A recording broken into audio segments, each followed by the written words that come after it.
नमस्कार मित्रांनो, जर तुम्ही किंवा तुमच्या कुटुंबातील कोणी EPS 95 पेन्शन धारक असेल तर हा व्हिडिओ तुमच्यासाठी अत्यंत महत्त्वाचा आहे.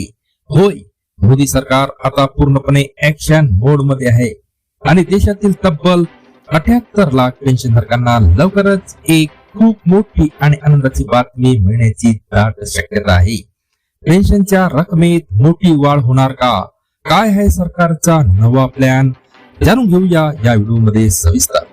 मित्रांनो, गेल्या अनेक वर्षापासून EPS 95 पेन्शनधारक आपल्या हक्काच्या मागण्यांसाठी संघर्ष करत आहेत. किमान पेन्शन 7,500 रुपये प्लस DA करावी या मागणीसाठी देशभरात आंदोलने झाली, निवेदने देण्यात आली आणि आता सूत्रांकडून मिळालेल्या माहितीनुसार कामगार मंत्रालय आणि EPFO पातळीवर यावर अत्यंत वेगाने हालचाली सुरू झाल्या आहेत. सरकार 78 लाख पेन्शनधारकांच्या बँक खात्यात थेट आनंद पाठवण्याच्या तयारीत आहे. यामध्ये प्रामुख्याने दोन मोठ्या गोष्टींवर चर्चा सुरू आहे. पहिली, किमान पेन्शन मध्ये घसघसीत वाढ करणे आणि दुसरी आहे सर्व पेन्शनधारकांना वैद्यकीय सुविधा लागू करणे. सरकारच्या ऍक्शन मोड का? तर मित्रांनो, पण प्रश्न असा पडतो की सरकार अचानक इतक्या वेगाने निर्णय का घेत आहे? तर याचं मुख्य कारण म्हणजे पेन्शनर संघटनांनी सरकारवर आणलेला दबाव आणि संसदेच्या आगामी अधिवेशनात यावर होणारी चर्चा.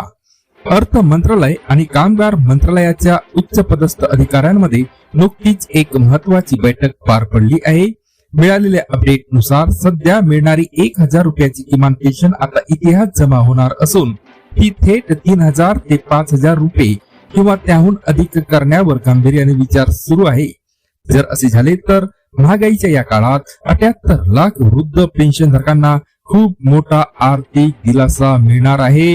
मित्रांनो, मोदी सरकारचा हा ऍक्शन मोड पेन्शनधारकांचे दिवस बदलणार का, याकडे आता संपूर्ण देशाचे लक्ष लागले आहे. अधिकृत घोषणा कधी होणार याची ही तारीख लवकरच समोर येऊ शकते. तुम्हाला काय वाटते? EPS 95 ची किमान पेन्शन किती झाली पाहिजे? 7,500 रुपये की त्यापेक्षा जास्त? जर जास्त वाटत असेल तर व्हिडिओला लाईक करा आणि अशाच प्रकारच्या व्हिडिओ करता आपल्या चॅनलला सबस्क्राईब करा.